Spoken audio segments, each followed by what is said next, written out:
Welcome to HerSpace, the podcast that creates footprints for a purposeful life. Before we dive into this episode, I would like to take a moment to appreciate you for tuning in. HerSpace podcast has a vision of becoming the number one health, wellness, and spiritual podcast in Africa and beyond. And you too can be a part of this journey. So if you haven't already, please take a moment to click that subscribe button, like this episode, and share your thoughts in the comment section below. We value your contributions as they help us grow. Thank you for being a part of this. Aisha, thank you so much for agreeing to be on this pod. You have been by my side through some really tough times, particularly issues to do with self-sabotage and perfectionism. And so when the idea for this episode came, you were just a natural choice. To introduce you to our listeners, Aisha is a life coach for Muslim women that want to overcome past issues and reach their full potential, bi'ithnillah. So her methods will generally include a blend of faith and mainstream psychology. Welcome once again, Aisha. Thank you. I'm so thrilled and grateful to be here. Alhamdulillah. Alhamdulillah. So just to ease us into things, I don't know if you know this about me. I'm guessing you may have picked it up, but I'm a deeply reflective person. Mm-hmm. And one of my intentions this year has been to encourage more reflection in the people around me. And, you're kind of in my virtual space now. So I'd just like to start by asking you to take a moment to maybe reflect. Okay. Is there anything that you needed to hear this week or this month or just recently that you didn't?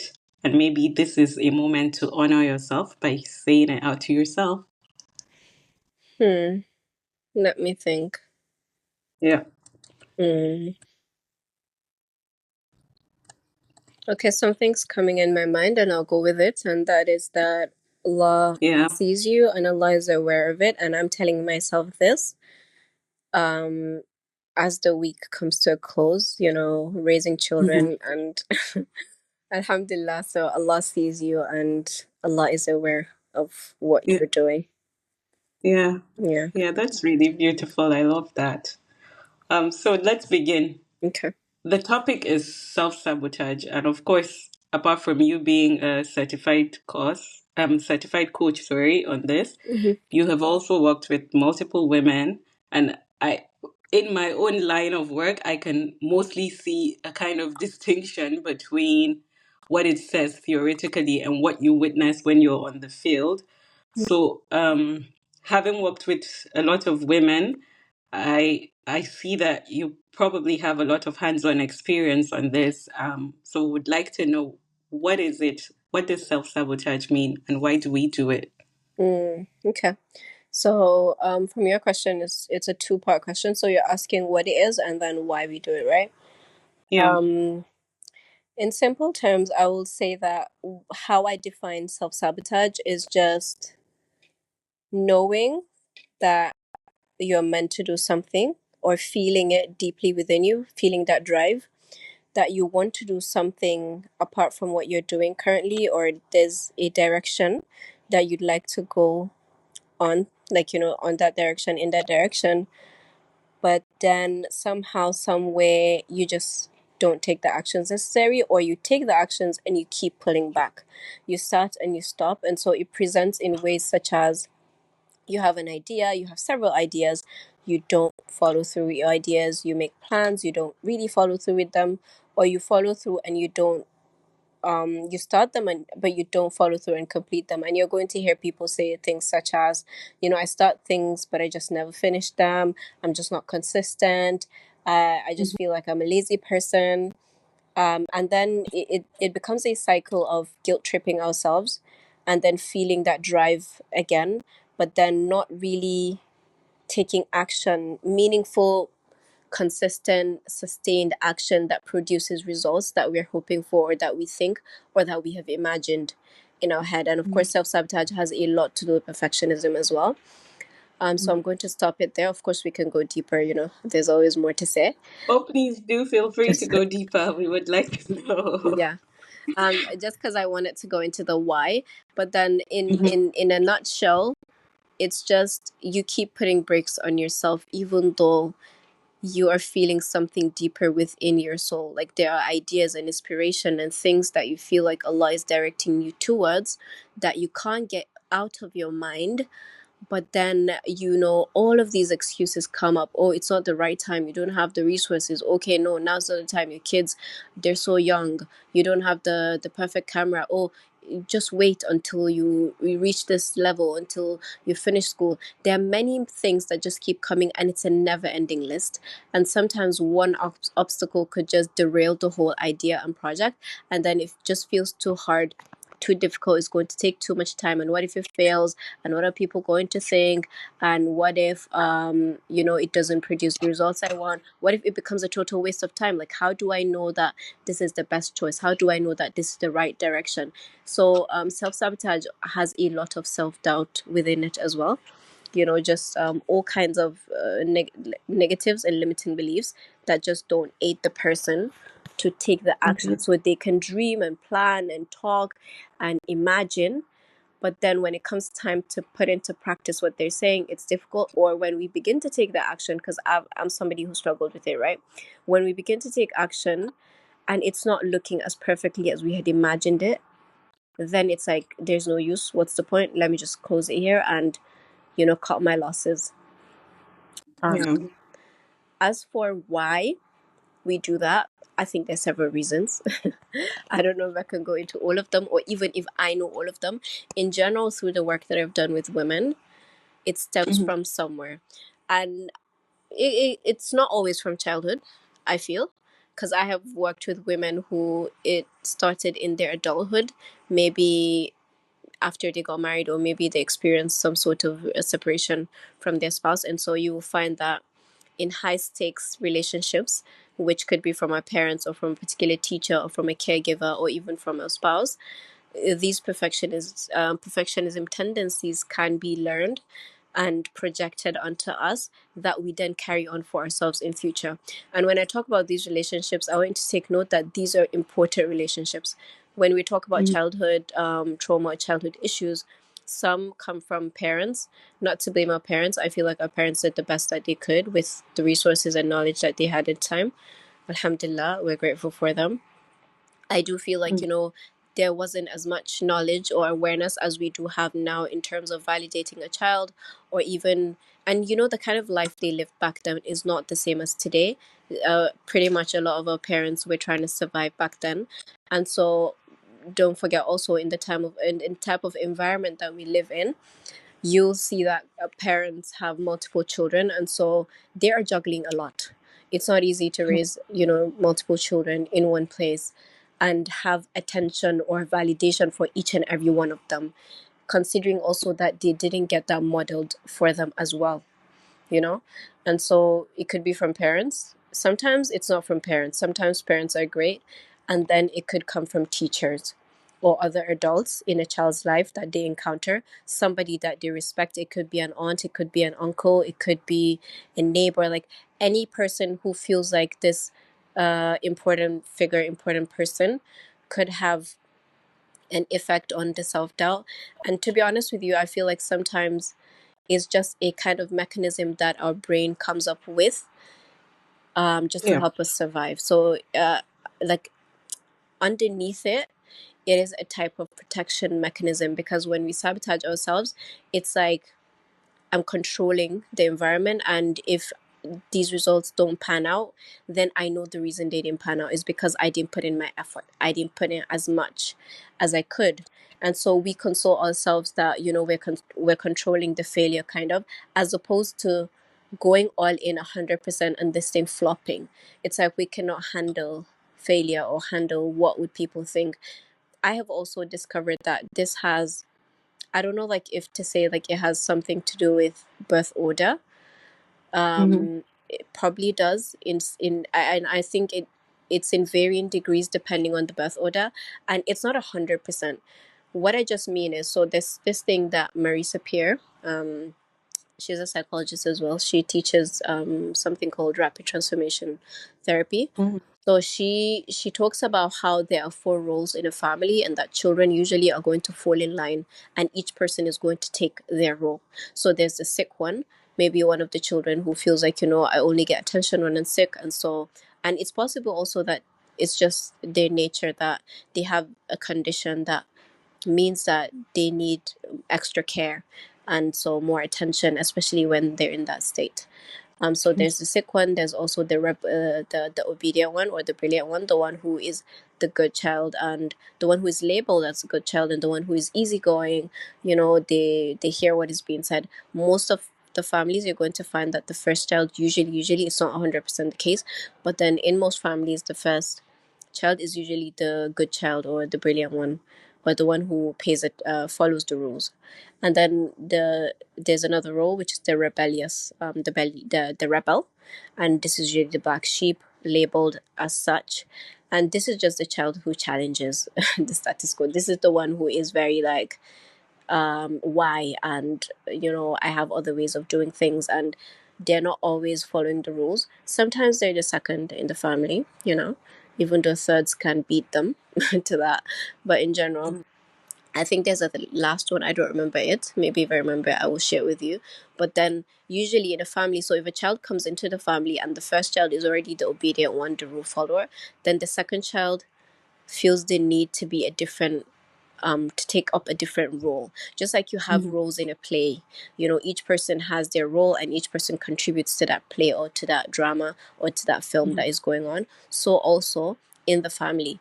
And so if a role is already occupied by an older sibling, then a child would pick another role. And this is not something that anybody sits and plans. I feel it's just it's just the human being, and how differently the subconscious mind can, give us what we need, and all in the name of protection. Even the one who is rebelling and who becomes called the black sheep or whatever, it is also a protection mechanism, Yeah. that they do. They just maybe express it in a different way than Mhm. somebody who would self-sabotage, and yeah. Yeah, I think that's an absolute brilliant way to look at it, in the sense that indeed it's a coping mechanism. And I think I say this a lot to the people I work with, that Mhm. your brain is always for you. It's never against you. Even when it seems like it's against you, it's actually working for you. Mhm. So, in the sense of self sabotage, it's just protecting you the best way it knows how to. That's right. And like you mentioned, you said historically you may have learned it from your early childhood and whatnot. And that just naturally brought us to the second question, which you Mhm. sort of already touched on. Okay. And it was more or less to do with the rise of social media and how we're getting a lot of information now about childhood trauma and all of that, Mhm. and how, how fear, perfectionism, all of these things, self sabotage, it roots from the relationship you had with your parents as a child. And yeah, I think you approached it so brilliantly when you said by no fault of their own, because they did the best they had with what they knew. Yeah. I'm I'm taking a module this semester on personality and intelligence psychology, and Mm. one of the topics we addressed was narcissism. And it was so interesting because children were identified as the most typical types of narcissists. And I mean that in a really good way, not Yeah, in a sick way, in the sick sense of it. I But understand. when you're a child, the whole world revolves around you. You think Mhm. everything is about you, and your whole world is usually your parents. That's the whole world for you. Yeah. So whatever your parents do, when your parents are happy, you Mhm. believe it's about you. You must have done something to make them happy. And this is subconscious. Yeah. And when your parents are unhappy, you believe there must have been something. It's just your fault Yeah. some way. And of course, your parents are humans. Life happens. They won't always be happy or at the top of their game. There will be days when they're off. Yeah. And as a child, you just kind of take that in, you soak it in, and it just stays there in your subconscious that I must have done something wrong. This must be my fault, one way or the other. Yeah. So I think the idea of healing is to walk away from wanting to always blame, Mm. looking for someone to blame, Yeah. just acknowledging that something did happen. Hmm. but I just want to do something about it. I don't know. What do you think of that? Yeah. Yeah, several things. Definitely, I agree with you about moving away from that and seeking healing in order to move forward. I think also coming back to what you said about the child, uh, you know, as children, this narcissistic trait of making everything about ourselves, and it's like you said, it's not a the sixth sense, honestly. And I'll Mm-hmm. tell you, like, I'm one of the people who I don't like a lot of labeling, to be honest. Not to say that Mm-hmm. we shouldn't label, but I feel Yeah. like sometimes when we just slap a label on somebody, then it stops us, or is it Mm-hmm. distances us from actually helping the person or actually trying to see what could be underneath it. So Mm-hmm. just to put that out there, I want to say, like, as children is normal. Here's the thing, part of that, part of why that trait happens, or the narcissistic thing happens, I feel, or like from the things that I've read and learned, is that we are always, it's not just a child, by the way, like as human beings, but it starts from childhood. We're always trying to fill in the gap. Mm-hmm. We're always trying to like form a story in our head, and Yeah. we don't always have the pieces of the puzzle. We don't always have the different perspectives or the words, if you like. And think about it, as a child, like, you don't have the brain maturity or even the understanding to know that, look, the world is imperfect and your parents have things they're going through, and we just don't have that brain maturity. It's not because we want to be that way, it's just a developmental thing. And so, as a child, if your parent says no to you about a toy that you wanted to buy and you desperately really wanted it, then as a child, you just filled in the blank and said, they are not buying me this toy because they don't love me, or because I'm not worthy, or because I did XYZ. We just find some sort of way, like you said, to blame ourselves about it. I want to tell Yeah. you that Allah in His mercy, like, it's not everybody who has this kind of perception or even assumption. Allahumma barik, there's some children that I don't know, like, their subconscious like works in different ways, in a way that they don't always attach that Mm-hmm. to mean a default within them. But for a lot of people who especially struggle with self sabotage and actually showing up in the way that they want to show up, part of it is because they blame themselves, not just blaming themselves, but then they make it into a fault that they have that needs to be fixed. And it almost becomes this thing of, it's just who I am, this is just how I came into the world. And if Yeah. something, my parents say no, or they're upset about something, or they shout at me, or they yell at me, then Mm-hmm. it must be something that I did, or it must be, and especially if they shout at you too much, then it's like, it must be like who I am as an individual. I just irritate them. There is something fundamentally broken within me that causes people to not like me, or that causes things to not go my way. And so we interpret all of the things that might happen, like 90% of things that might happen to us, in that lens that, yeah, if something doesn't go our way, then yeah, like, actually it's me. I'm not good Yeah. enough, or I'm not XYZ enough, or I didn't get that opportunity that that person has gotten. And it follows up us, by the way, into adulthood. And I want to say that sometimes we don't recognize it. Like, there's a quote by Carl Jung, I think he's a early psychologist. He said that when you Mm-hmm. don't make the subconscious like conscious, when you don't make the unconscious conscious, then it runs your life and you call it fate, which just means that we do, like, we take this to be our personality, but then without knowing it, it's just patterns that have run their course for so long that, but it's things that can be broken out of. And this is where healing comes in. And as Muslims, I feel like we have the ultimate blueprint. We know that Allah is a shafi, the ultimate healer. And we know about the saying that, Allah doesn't bring down an illness without bringing down its cure. And so I follow that, thing that we have in the deen, that there's always healing with Allah. It may not be perfect in the sense of the word, because we live in dunya, it's not Jannah, but then we Mm-hmm. can seek whatever level of healing that we want through Allah, and it is available bi'idnillah. Yeah. Thank you. That was beautiful, brilliant. You mentioned faith just now, and it just got me thinking about something. Yep. This year, I went through one of the hardest pushes in my life. Like, I pushed myself. I did so much that in maybe a year ago, I wouldn't have thought it possible for me to do that. Mm. And it's in a good way, alhamdulillah. It's a Mm-hmm. blessing. I'm happy.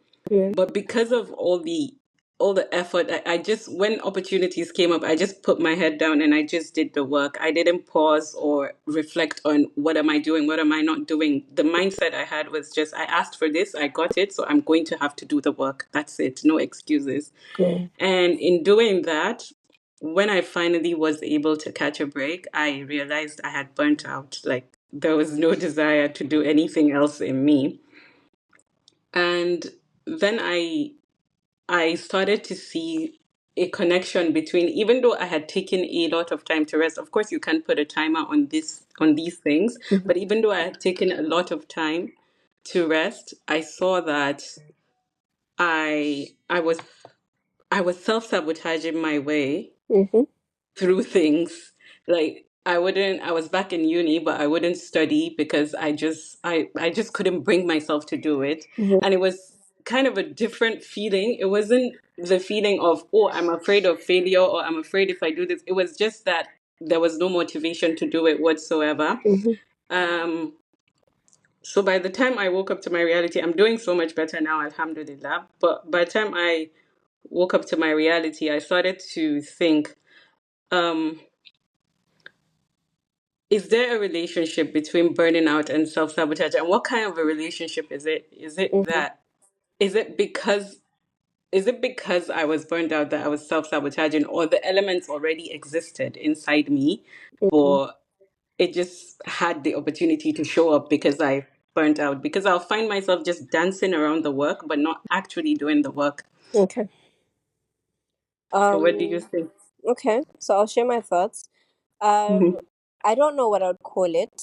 Hmm. I don't. I'm not sure if self-sabotage Hmm. quite fits into what you're saying, which I definitely understand what you're saying. I think when it Hmm. comes to burnout, Hmm. it's like you described it 100%. Like once you don't have some break and you are doing this thing, then, when you get some time, then the desire like just leaves you and you find it a struggle to come back to that routine or to that level of care or attention that you'd like. And Hmm. I want to say that this is part of being a human. And by the Hmm. way, even going back to self sabotage, I don't know, or I don't say that it's a completely bad thing or a negative thing. It's not that Hmm. anytime we figure out we're self sabotaging, then we jump on trying to fix it and trying to make Hmm. sense of it and just constantly be on the go, go, go and never ever have to self sabotage or never ever have to slow down and feel like, oh my God, I need to think about what I'm doing. The Yeah. thing about self sabotage, or how I view it now, even though I'm a coach on self sabotage, I have my days, right? Like, I'm not perfect. I have my days where, like, when it's a stretch goal, and Hmm. then I find myself dragging my feet and I'm like, okay, this is something that we can explore. So instead of like labeling it, there is a time for labeling it initially in the beginning, but once you've done the work, Allahumma barik, just like you have, you realize that it's no longer about not feeling good enough. Like you've overcome that in, like, by Allah's mercy. So now it Hmm. becomes a thing of, why am I dragging my feet? I think there's several reasons. One of them is, like you pointed out, burnout. And so it's about acknowledging that, okay, you're burnt out, at the same time also acknowledging the current phase and the current period that you're in. So once you are still within school environment, within having essays and lectures and things you need to show up for, then you're going to still need to do it some way or another, and it's not going to be fun all the time. You want to look at it as a season. And it's like you said, now you're getting back into the groove and you're going to find sometimes that you are literally or having to force yourself, especially when you have deadlines. And it's okay. Like, it's all part of the human experience, it's all part of how we go through life. Some phases are going to require us to not rest as much as we like and have to prioritize or focus on certain things, especially when we are in a short term place. Like now you're studying, these are things that you're required to submit this essay. And so it's going to be context dependent. I don't know that self sabotage is related to burnout in that sense. I Yeah. wouldn't call it self Mhm. sabotage. Rather, I'm going to call it more of, or define it more as a human experience, in terms of there's a reason it's happening, but if we need to Yep. push through and carry on because of the phase that you're in, then it's okay to do it. And but then with the awareness and the knowledge that look, the reason I'm resisting this thing so much and it's not really happening how I want is because I've been going on for so long. And so allow it to be hard if it needs to be, and it doesn't have to mean something bad or negative. Like, we don't always have to attach meanings to what is going on. We can just acknowledge it, that this is Mhm. what is going on, like be the scientist if you like, and observe. So we are an observer, like, okay, the temperature is 23 degrees. When I gave Yeah. this plant this amount of water, it grew to 2 meters height. Do you see what I mean? Like, as a scientist, you are taking notes of what is going on before you come to a conclusion. And so you Yeah. can take note that, you know, my body is feeling a bit more tired. What do I need? If you're feeling a lot of resistance, of course, there are always things you can try. Put a timer for 5-10 minutes, see that you get into the groove, lower the resistance as much as you can, and try to work with yourself, but not from a place of shame. When we're coming from a place of shame and feeling guilty and blaming ourselves, then that is where it's more of self sabotage. Yeah. Yeah. Okay, I hear you.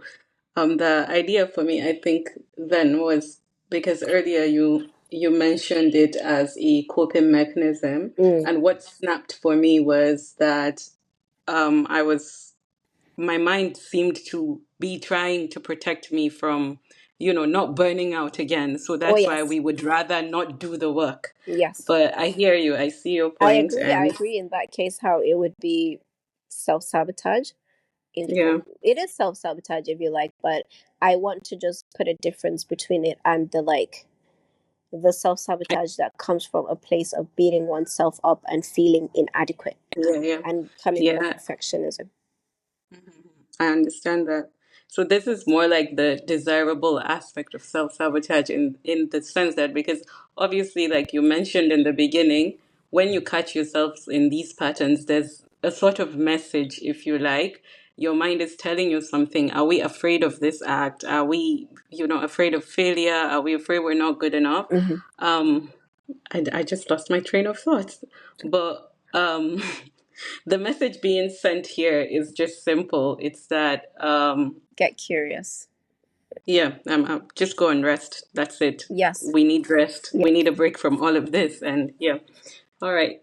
Um, so yeah, you mentioned procrastination earlier, Yeah. and you also mentioned how people take on this identity. And I mean, I'm seeing less and less of it now, but I know back in the day it was something that people wore like a badge of honor, like, oh, I know me, I'm a procrastinator, and all of that. Mm. What role do you think giving yourself this identity plays in your healing journey?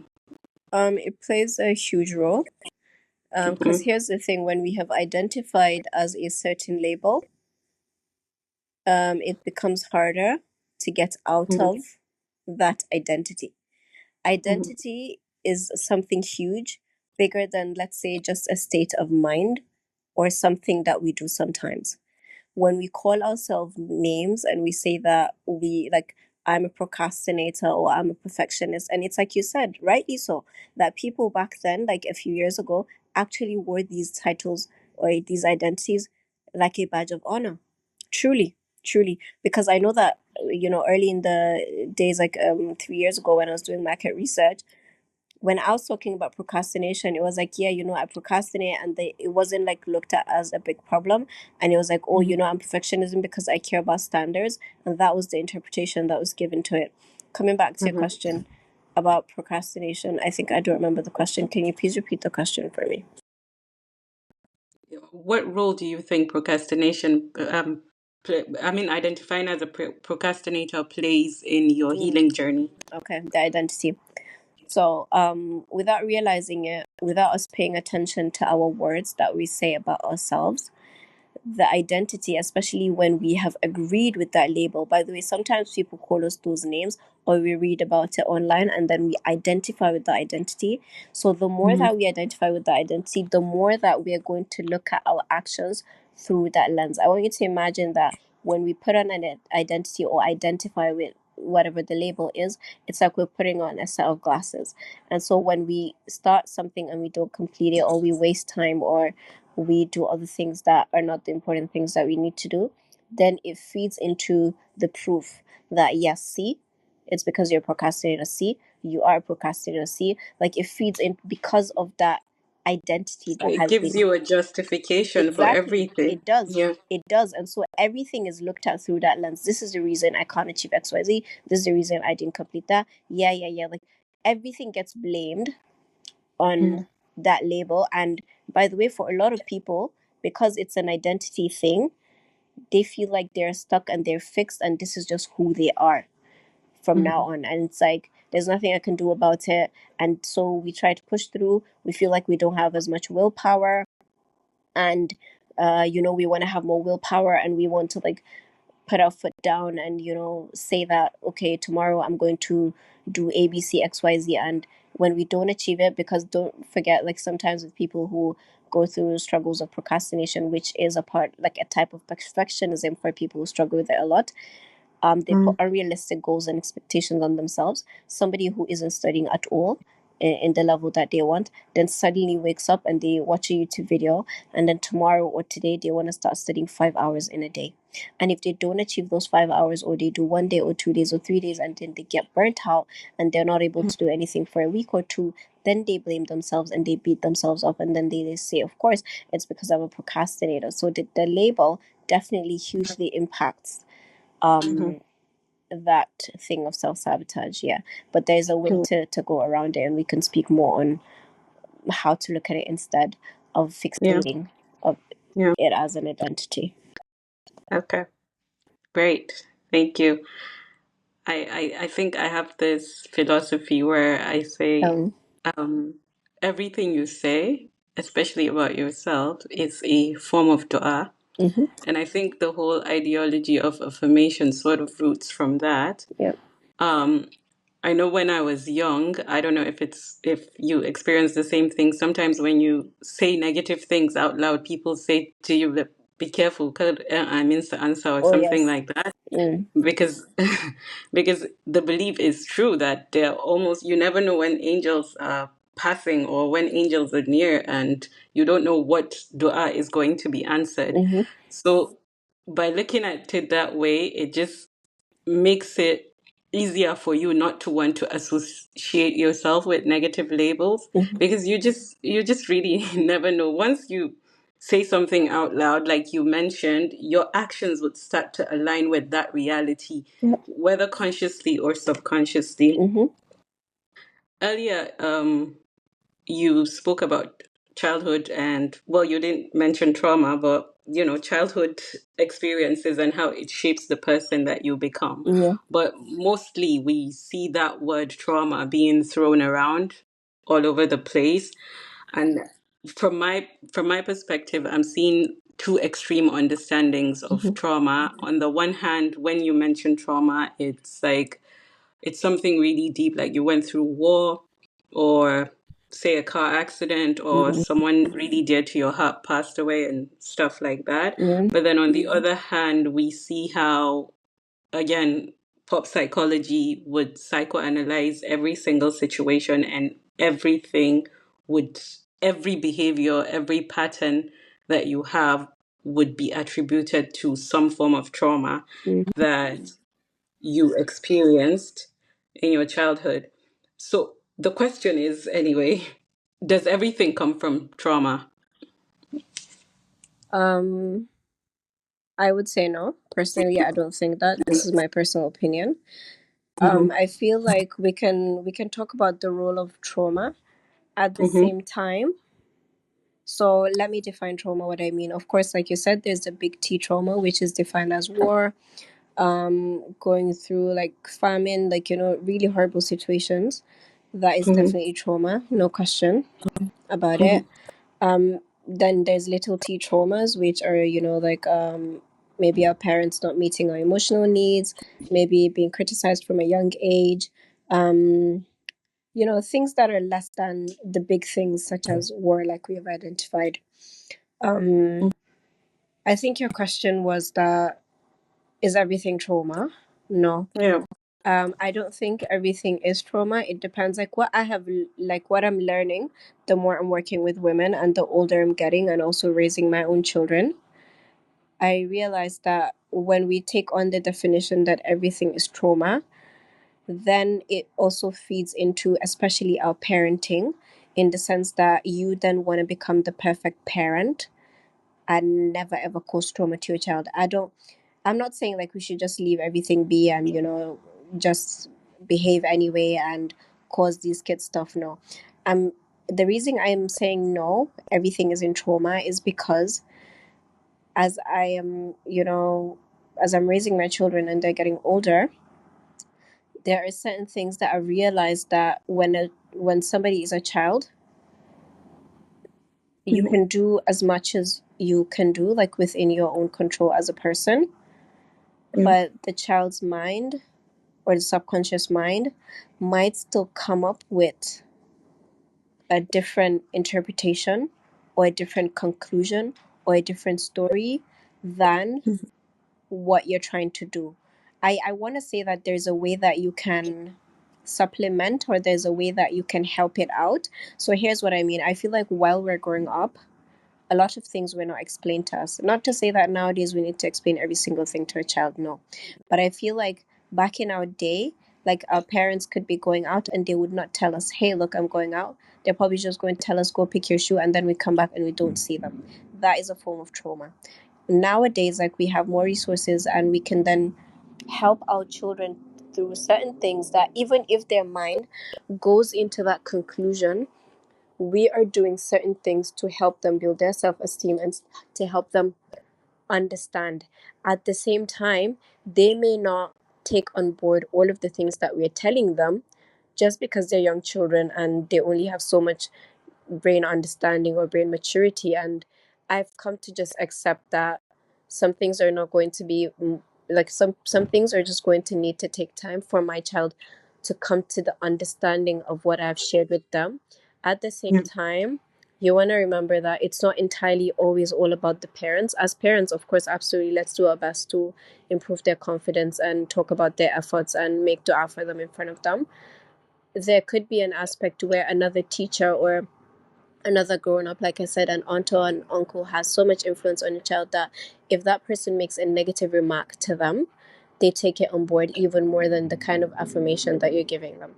It's not because this is what you wanted, this is what you have chosen. Sometimes it's just that it's the subconscious mind, and we don't always choose or know what exactly the subconscious mind holds on to and decides to run with and make a total conclusion that, okay, from now henceforth, this is how your life is going to be.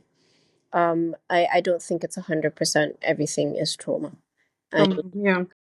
Yeah, I agree with you, but I also see it in this sense that the word trauma, I think it's a Greek word that means wound, and wounds Um, can be okay, in different okay, degrees. okay, Yeah, okay. I think it can be when you in, call it a wound, then it totally makes sense. yeah, Yeah, it's a wound in terms of what the mind perceives to be a wound would be different for each individual. exactly. Yeah. Yeah. Exactly. So it's just like you said, it's the interpretation. But at the same time, I think the whole idea of being aware of these things, again, is not to find who to blame. Mm-hmm. And because that's another rabbit hole. Once you start going down that road, the only thing it builds eventually is resentment and Yep. all of that. So the idea is, okay, now I'm aware that this is a wound, and that's why it keeps showing up in these patterns for me. What Mhm. can I do to help myself heal from it? Exactly. Yeah, so um, most people that I've met that are in your line of work say that they have gone through something that when they were able to walk through it, they just felt this is so amazing, and I would just like to teach the world how to do this. Mm. Is that the same for you? And you Yeah. mentioned earlier, but yeah, Yeah. is it? Definitely. Would you like to share? Yes. So, well, where do I begin? I'm going to give you a brief rundown. So, Yeah. personally, I feel like I went to university in a different country than the one that I grew up in, and that experience, really, would I say shook me? Like, here's the thing: like, I experienced a lot of loneliness in that phase of my life, and let's just call it mental health stuff, right? Like, you're having uni, you have to, like, get good grades, all of these things are happening, and then you are somewhere where you don't have family around all of the time. You can't speak their language. You weren't able to eat their food, and you went, like, at a tender age. You were less than 20, and Mm, so going through that was what began to expose my issues, if you like, in the sense that I figured, okay, maybe actually you have some temper issues that you need to look at. And I think the biggest crisis that I went through that really made me seek help and, alhamdulillah, get my life changed through that and even help people now, is after I actually finished uni. So uni was just the beginning of exposing some of the things that, I had. And then finishing uni, coming back as a pharmacist, working, doing my internship, and having this question of who am I. So I went through the whole system of, what the society expects me to do your primary, do your secondary, do your university, get a good, very good course, get a good grade, be the best that you can be, and then everything is going to be smooth sailing. But that wasn't what happened, right? Like, I came back and I'm not like over the moon. I'm not always happy. Like, my life isn't all together. And maybe I was postponing my happiness and everything, like, till that time, that, oh, if only I just finish uni, if only I just finish uni. And here I am, I'm done. After I finished my internship, I already have two children. They're young.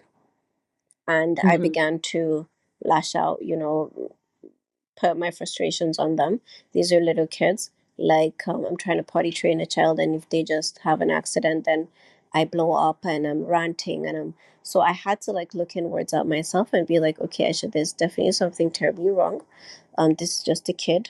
You're not supposed to react in this way. So I started to make a lot of dua to Allah, and He guided me to, invest in certain program.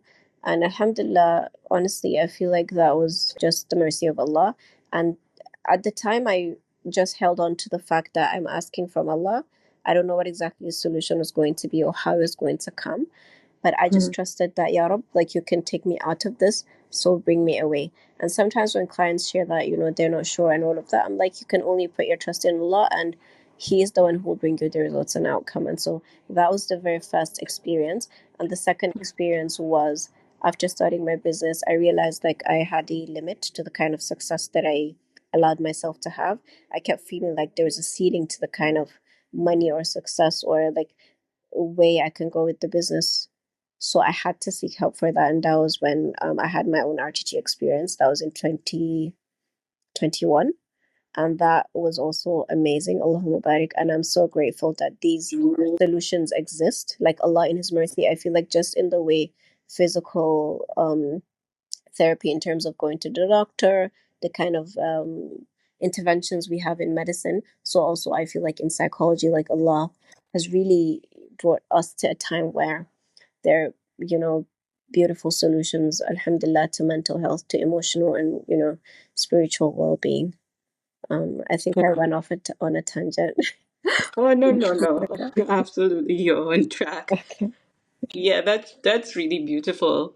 And Alhamdulillah, of course, having witnessed RTT as well with you, I felt like I don't have the exact words for it, but I always like to say it just feels like magic, like someone snapped Yes, their fingers and yeah, something just disappeared. I mean, it's still there, you're aware of it, but yeah, it doesn't hold you back anymore the same way it used to. yeah, And two things. First, you mentioned how one of the triggers for you was you noticed the pattern of how you would react to certain things that kids would do. mhm, And I think before we started this session, I was mentioning to you how this is the first time we're recording in a virtual space. So yeah, I couldn't think of the perfect person to bring but you because of how much grace I know you would give me if I messed up. yeah, So it's just that shift is just remarkable from not being patient with a child to me identifying you as one of the most graceful people I know is just amazing. Alhamdulillah. yeah, And then, secondly, I wanted to also point out this is my most favorite thing about you is that you are a dua warrior. alhamdulillah. I can't think of any conversation that I've had with you that you did not bring up dua one way or the other. It's either you make the dua for me or you remind me to make dua. Alhamdulillah. And what that has done is you have taught me indirectly that I need to talk to Allah more, even about the little things, because I am very notorious for, I think it's just something that I do naturally, even with people. Mhm. If I can solve a problem, I don't think it's worth talking to anyone else about it. If I talk to you about something, it's probably because I can't solve the problem. So I kind of carried that kind of belief with Allah as well. Yeah. I don't usually go, and it's in my subconscious. It's not that I think about it or I plan it, but I don't make dua for little things. I make dua for big things. Mm-hmm. And you are the first person that taught me that no, it's everything. Yeah. Even the smallest things that feel inconsequential to you, just talk to him about it. Yeah. And I just wanted to say thank you. Thank you for that. Have you always been this way, or did you learn that? Okay. Thank you so much. Alhamdulillah, it is from the mercy of Allah. I feel like when it comes to dua, here's my story with it. So I feel like from a young age, dua was instilled for us, but then it has taken on different dimensions as I've grown older. So when I was younger, I'll give you an example. Maybe when I was around 10 or 11 or 12, in secondary school, around 11, 12. I remember there was a time we went to Yola for holiday. And when we go to Yola, we go to our grandparents' house. Of course, our mom, she's always telling us, make sure you do your night adhkar. As kids, you do it some days. If people around you remind you, if not, you just don't do it. You carry on with your play. But I know that every time, like that time, there wasn't a lot of kekena pep or like, the little marwa thing. So usually the forms of transportation I and my cousins resorted to was like getting on bikes. And so I would never get on a bike alone because I was very scared as a child. And so there's one of my cousins, she's very dear to me. So Ita, she always has patience for me, and I would always tell her that whenever we're going anywhere, you need to like share your bike with me, okay? Like I'm going to climb first and you're going to climb behind me. So this was always our arrangement. And every time we get on the bike, or even before we get on the bike, I'm always making dua. I'm always reciting Ayatul Kursi, Qul Huwallahu Ahad, Qul Huwallahu Falaq, Qul Huwallahu Rabbin Nas. And I rub it on her and myself. And always she'd tease me. She'd be like, Aisha, you're so scared. Aisha, you're too scared. Aisha, you're a scaredy cat. But I'm like, you know what? This is just for my own sanity. This is just so that I know I've covered my bases. Just leave me alone. So, Alhamdulillah, I feel like throughout my childhood, I've been somebody who has prayed, but it came from a place of extreme fear. Because even in my secondary school, I remember, especially in junior secondary, I had a lot of nightmares. And I remember, like, my aunts and people around me would always tell me, oh, but Aisha, like, are you sure you prayed your Aisha? Maybe it's because you haven't prayed. Are you sure you're doing your bedtime adhkar? And so I held on to a lot of, like, bedtime adhkar. Not dua in that sense, but dua of asking Allah to help me do things, but dua in terms of the adhkar that we have. Yeah. I've always been a person who has made dua, but like I said, it always came from a place of fear and from a place of viewing Allah as, oh my God, if I do make dua, if I forget to make dua, then bad things are going to happen automatically. Um, Yeah. and you can imagine how crippling it is to come from that place. And so I used to have a lot of anxiety, a lot of anxiety. And I'd blame every single thing that happened, and I would always look for what I did, that this is a result of that thing. This is a consequence of me not doing my morning adhkar. This is a consequence of me not, so this showed up more in university. So when I don't get a grade, or like, something happens, then I'm the person who is constantly seeking how to blame myself 100% and be like, yeah, yeah, yeah, you didn't do this. You didn't do this. You remember when you did this. So, and you can imagine how anxious, like how anxiety inducing that would be. I was definitely very anxious during university. Throughout my whole university, it didn't help that I was doing a pharmacy degree, and there was a ton of pressure, and there wasn't a lot of break for us. You were constantly writing exams, you thinking Yeah. that you went to a different country, you have Yeah. to make it worthwhile what your parents have invested in you and all of that. And Yeah. then over time, in uni, alhamdulillah, Allah in His mercy, like, I began to, Allah just guided me to begin to learn Islam for myself. I feel like this is very important for every single person. That even though we're bored of Muslims, we need to relearn some things, or just seek out Islamic knowledge for ourselves outside of our parents making us or insisting that we do it. And so it is through learning more about who Allah is through the stories of the Prophet Muhammad Sallallahu Alaihi Wasallam and the other prophets, and also learning the names of Allah. Then I feel like my dua then took a different dimension, in the sense that, okay, when I'm reading the hadith, and I know, maybe you've heard this hadith, of course, that says that the Prophet Muhammad Sallallahu Alaihi Wasallam told his Sahaba that let each one of you ask Allah for his needs, even if his shoelace or his shoe strap breaks. And that comes into what you mentioned about praying for the little things. Because for me, when I read that hadith, I was like, oh wow, like even for a broken shoelace, like even for a broken, buckle or strap.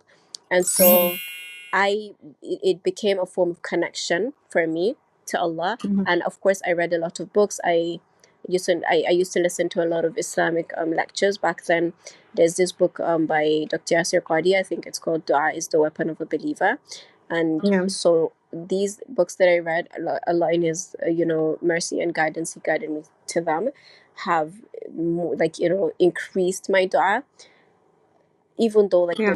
over time, I feel like, by the way, working on my healing and getting more healed and removing some of my blocks actually brought me even closer to Allah and even closer to making dua to Him. Because back then, when I'd make dua, I'd automatically feel like it wasn't available for me, or it's not possible for me, or because I'm a sinful person, or because I did XYZ, I'm not that kind of person, I'm not the perfect person. Allah is not going to answer my dua, or it's not going to be as grand as I think about it. Like, I always just kept feeling like, even though I knew Allah is able to do all things, I kind of excluded myself.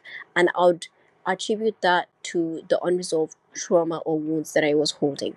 But then once Allah, blessed me with this healing, and I was able to get people to help me and remove those blocks, oh my God, it has so much. I don't know like how to tell you, but it has just, The shift. exactly, the floodgates Yeah. just came open. And I'm like, oh my God, where's an opportunity to make dua to Allah? Anything, everything, anything, everything. Let's just ask.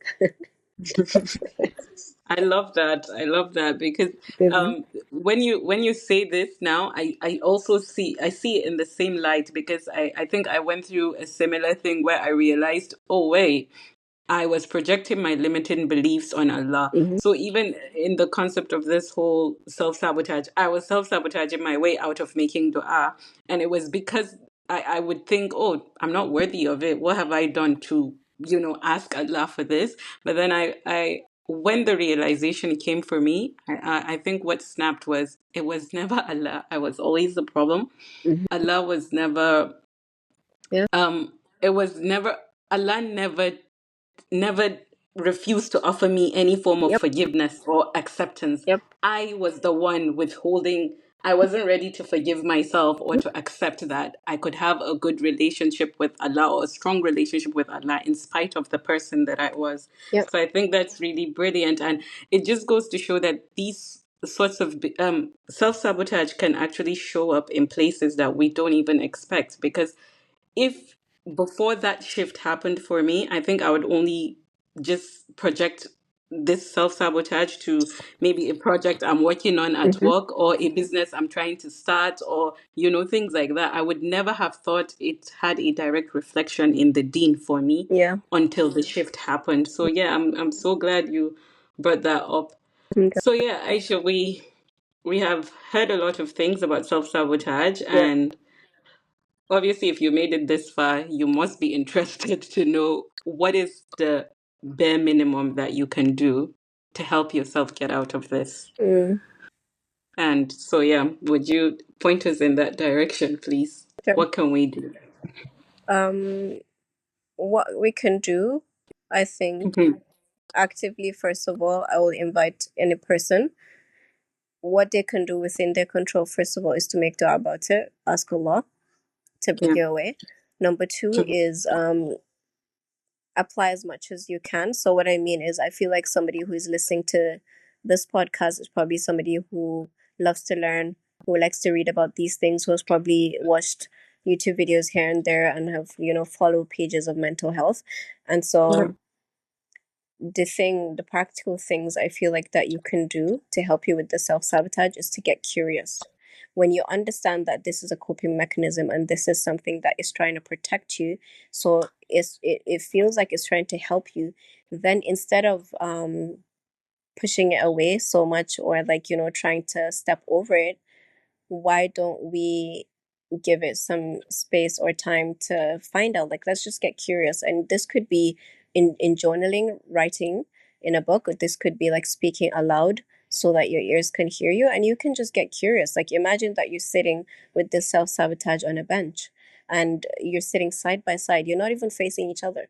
I want you to sit side by side with that self-sabotage in a way that you can look at their perspective. You can see in the direction that they're looking at so that you can have better understanding. And it's about getting curious to ask, what are you trying to protect me from? What do you fear is going to happen if I go in that direction? Mm. It's going to list out things. I'm afraid that you're going to fail. I'm afraid people will judge you. I'm afraid you're going to mess up. What if you make a mistake? Mhm. And what if it's an irreparable mistake? What if it affects other people? It comes with a list of things. And so we can pick a few, or just, here's the thing, we understand that our subconscious mind is always trying to protect us, and we are grateful for it because this is how we're alive. You want to know that there's danger and you want to steer clear of it.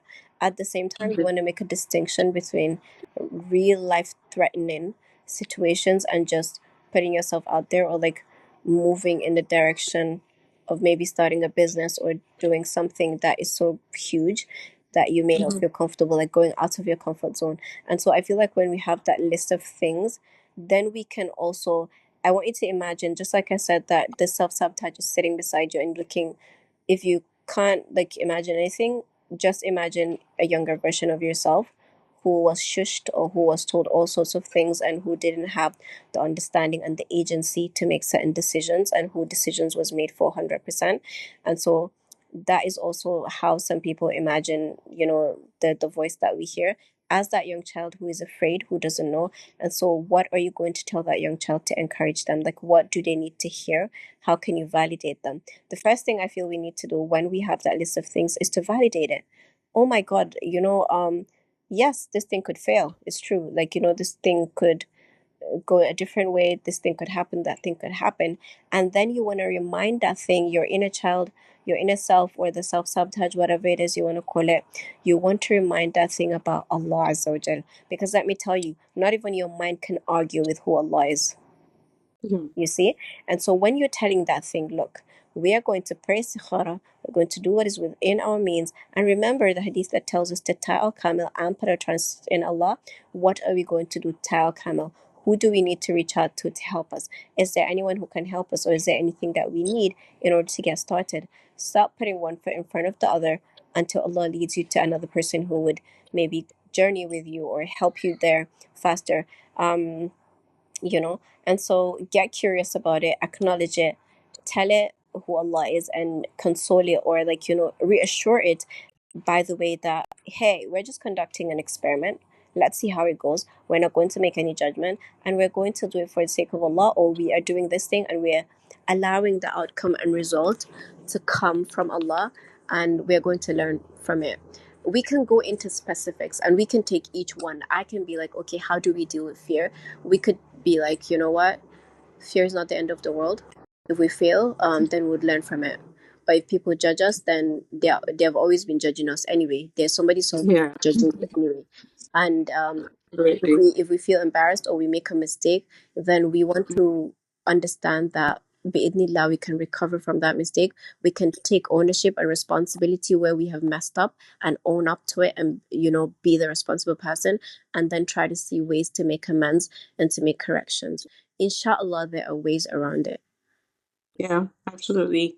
Thank you. I love that analogy of having to sit with your younger self, because I always say when you look at when you look at what is between you and your mind is a relationship, and one of the key ways, like you highlighted, one of the key ways to fix any relationship, it is the key way is communication, and you having to sit down with yourself and have that conversation. Having that conversation enough alone is a huge step for you, because that's you acknowledging that actually there is a problem and I want to understand what the problem is. So thank you so much.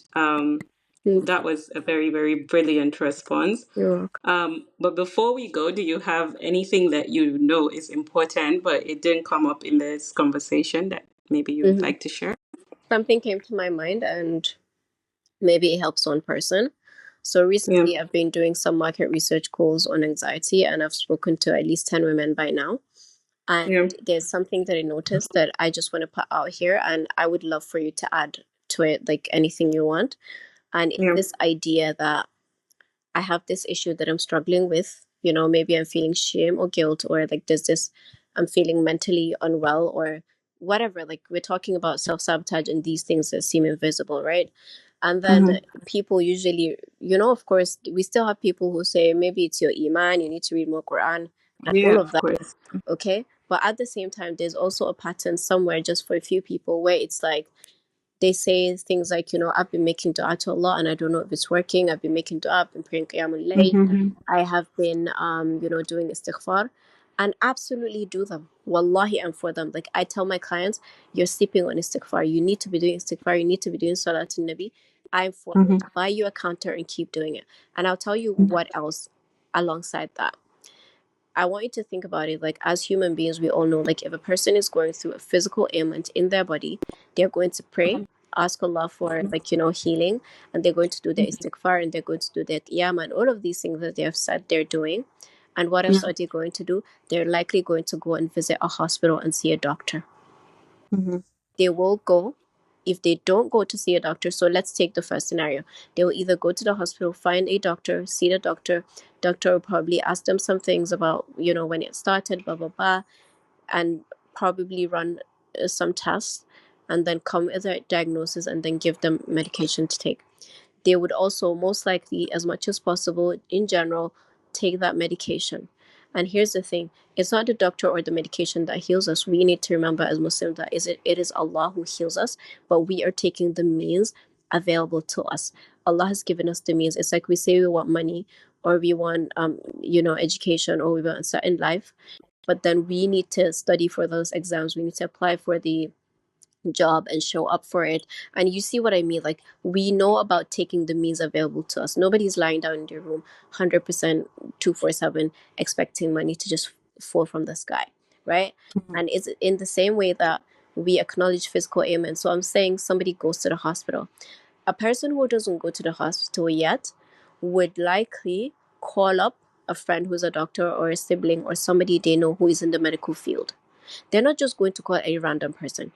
They're going to call somebody who has a bit of qualification, who knows what they're talking about in that field, to guide them, Yeah. to tell Yeah. them what they need to do, either go to the hospital or run some tests or take a certain medication. Do you see what I mean? We go to Yeah. people who know what they're talking about. We seek help Yeah. in a way. Even Yeah. I feel when we read stuff online before we go to the hospital, I want to think that nowadays we are wiser, in the sense that we take things with a grain of salt, or we look at Yeah. credible Yeah. sites as much as possible than just any person who just speaks on the internet. I Mm-hmm. want us, or I'm inviting us, to apply the same analogy when it comes to mental health and invisible Yeah. things that we do not see. Just the Mm-hmm. same way that we acknowledge that we need a trained professional, or somebody who knows what they're saying in that field, somebody who has the tools. The reason we go to doctors, they have the knowledge, they have the tools, but there are means for us to get healing. So also, when it comes to spiritual, I mean, just like low iman, if you feel like it's low iman, but a lot of it, by the way, has to do with mental health. I feel, when people feel like they're disconnected to the deen, it could be because they're depressed or they're anxious about other things that Yeah. leads into that. So, Mhm. coming back to it, I just want to invite people that, let's take the same approach when it comes to mental health. Yeah. Look for people who can help us, and there's no shame in it. And by the way, I Yeah. like to give an example that no person is an island. I want you Mm-hmm. to think about the Prophet Muhammad sallallahu alaihi wasallam. This is the Prophet of Allah, and he is the one who carried the message of Islam for the Ummah. Of course, this Yeah. is his responsibility that Allah gave him. At the Yeah. same time, he had people around him to help him. He had the Sahaba. He had his wife Khadija radiallahu anha. When he came back from the mountain after he met Jibril alayhi salam, she took him Mm-hmm. to her cousin Warqa bin Nawfal to understand what is going on. He had Abu Bakr Mm-hmm. Siddiq to help him with his hijrah from Mecca to Medina. He had the Sahabi and his cousin Ali ibn Abi Talib to lay in his bed as they traveled from Makkah to Medina. Like he had the Yeah. Sahaba like to come Had a and community. thank you very much. Like there were people who supported him, who aided him in that mission.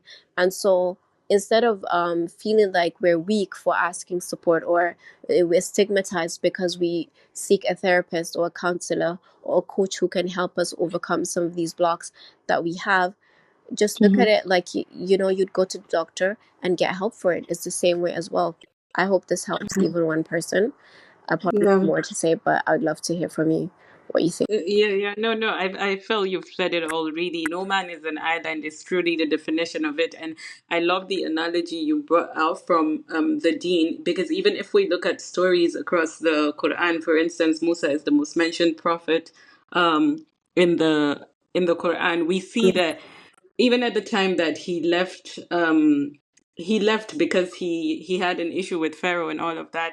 He still had to seek assistance. Yes. He didn't do it alone. So I absolutely agree with you in the sense that we need help, and it's okay to need that help. You don't have to feel ashamed of it. You're doing Hmm. it for yourself. It's not for anyone else. And like you said, people will judge you, people will talk.